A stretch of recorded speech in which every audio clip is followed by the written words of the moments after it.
Could you explain just a little bit for our audience when we're using the Ten Commandments? Like, for example, some claim falsely that homosexuality isn't even part of the Ten Commandments. How do you explain that to someone that it is, and where is that? Just kind of go into that a little bit. Like, where's chastity? Where's homosexuality? Why are they sins? How are they connected to the Ten Commandments? Well,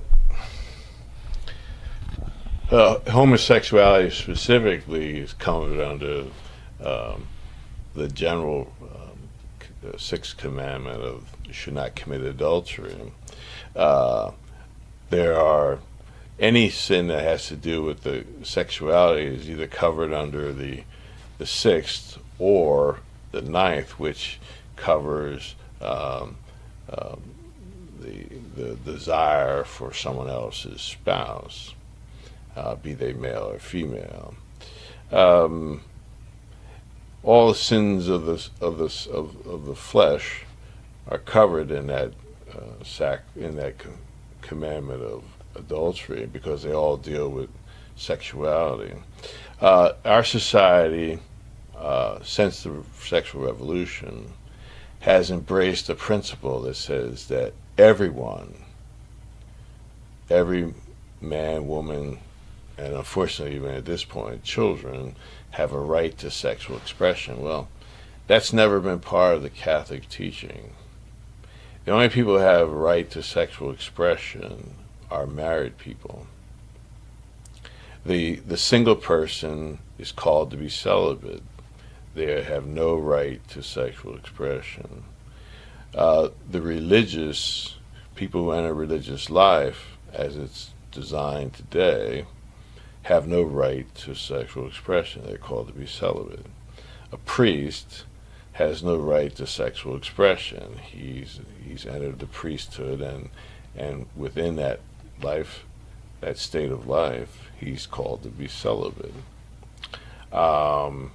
It's with this explosion, this misconception of the sexual revolution, the abuse of the sexual act has been separated from the purpose, which, again, as St. Augustine, St. Thomas, and others have said, it's for the purpose of bringing forth new life into the world.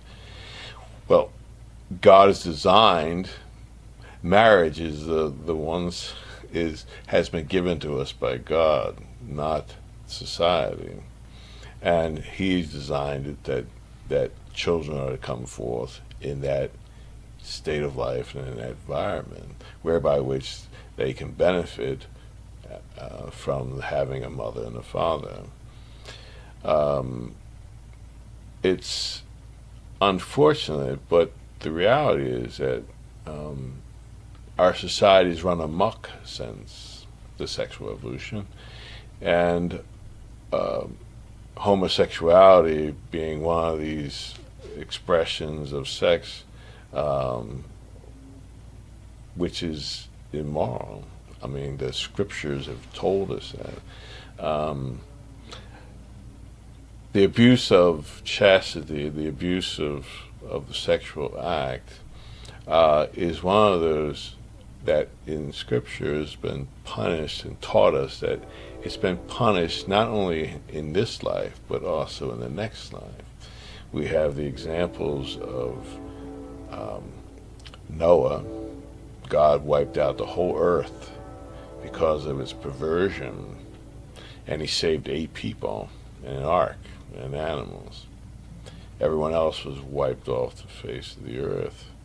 When he destroyed Sodom and Gomorrah, it wasn't because they were being unhospitable. It was because of their perversion in their sexuality, and he destroyed those cities, and they're part of the Dead Sea now. And they're part of the Dead Sea, and in that expression that nothing grows there. That's how much he rejected it. And it's mentioned, St. Paul mentions it, as so as St. James mentions it in their epistles, that homosexuality is not in any way acceptable and it was never part of God's plan for mankind. So homosexuality is a perversion, and therefore God never intended it to be so. And the perversion that exists today is because of this mentality that everyone has a right to sexual expression, which is a total lie. And unfortunately, it is, I can't think of the saint, but he says that impurity is like the fourth gateway, and that more more people are taken into hell because of the abuse of the impurity against chastity than any other sin. The Blessed Mother has told us that as well. That, oh yeah, okay, San Alphonse, yeah. That it's the gateway, and therefore it takes many souls into hell. And unfortunately, people either don't believe that hell is eternal, or they don't believe that anyone goes there. But in passing on the faith, as it's been received by others to us, that's what they've always told us, and we have no reason to believe that that's not true. It's a choice that people make. And Our Lady of Fatima said that more now, when she was appearing and she's asking the little children, she's telling the little children this, prayer and do penance, because more souls go to hell more than anything else because of the sins of impurity. And we're seeing that. Yeah, it's we've turned it into not being a sin. And Pretty colors. well, the unfortunate thing is that there are elements in the church itself that are trying to promote the same thing.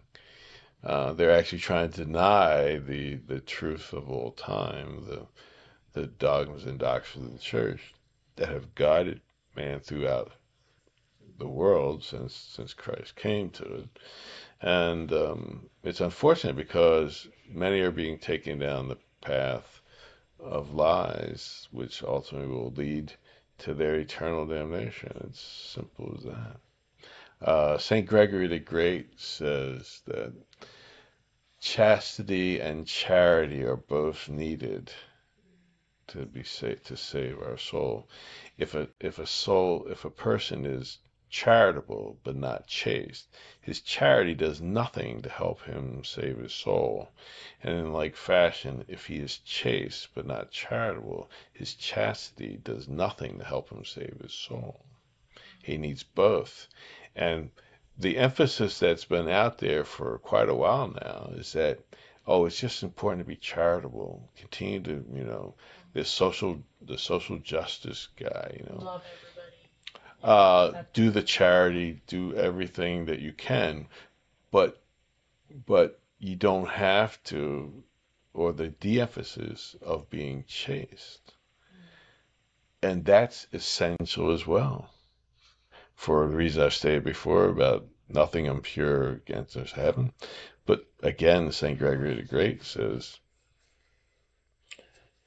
you need both in order to be saved. You can't, one without the other, it won't happen. All right, Father, can you go over a little bit about how we realize when our chastity is under attack? As we were mentioning, all these different things that are going on in our world today. What are some helpful tips that you can give us in that regard? Well, it's very much important to be situationally aware of when your chastity is being attacked. It's important to realize that the attacks come from a number of places. One, they come from yourself and your own thoughts. They can come also from the world. What we see, what we listen to, what we hear, and what we participate in. And also from the devil, from the things that we can be motivated by a previous thought, and then it comes back with a full force. Um, when you realize that you're under attack, you must respond. And you always respond, whatever temptation it is, first by prayer, and to seek to be distracted from it. How are we influenced by our thoughts? Sometimes thoughts just come past and we hold on to them. Other times it's come from a previous experience. It's important for the Catholic to realize that there are certain things a Catholic should not be a part of in what he sees. There's some things he shouldn't watch. He shouldn't seek to be exposed to see them. There are some things a Catholic shouldn't listen to. And there are certain things that he shouldn't be involved himself in because they go against his Catholic life. We've realized how television has become a major influencer in our daily life. And many of the things that are on it, matter of fact, in traditional Catholicism, we always advise don't have a TV in your house because there's nothing good on TV that is uplifting or helpful to you living a Catholic life. There is much that takes the Catholic life and either distorts it, makes fun of it, or ridicules it to the point where it promotes a way of living that is counter to the Catholic life. And so we advise you shouldn't watch it at all because there's nothing there to help us. Yeah, parents even have to be careful today for the cartoons. It's not just the, I'm not talking just the adult movies. Yeah, it's everything. It's everywhere. It's on all of the society. There are certain things we shouldn't listen to, whether it's modern music or perverse things that get crossed in the airwaves, video, audio tapes, things like that promote things that aren't Catholic, that aren't don't help the Catholic to live his Catholic life. Shouldn't be listening to. Yeah. And there's a big thing with the books now. I know there's a lot of fights in the schools and the libraries, even just public libraries. Gender queer is a big one right now. They're trying to promote kids to read this. So, as a Catholic, we'd have to stay away from those kind of things as well. And there are certain things that you shouldn't do that would follow in your line, that they shouldn't be involved with reading those books or exposing themselves to those ideas. Ultimately, what's happening to our children in the fight here is just being totally destroyed before the child even has a chance to develop any sense of chastity and a way of thinking, chaste thinking. They're basically, the society wants to destroy all that. And I personally think it want to destroy it so that our society can turn our children into victims of sexual abuse. The normalization of this mentality is out there right now, and the educational part is basically being unfolded right before our eyes. And if we don't do something about to end it, our children many of our children will be lost into the sexual trafficking and all of that stuff. And but again, recognizing when your chastity is being attacked, and in that case that you described, it's right there in front of you. I mean, it's being attacked.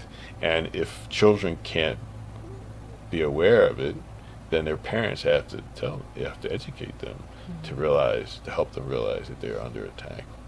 And again, once you recognize that it is under attack, then you have to take steps to remove it or remove yourself. Saint Alphonse de Gouri says that sins of the flesh should be run away from.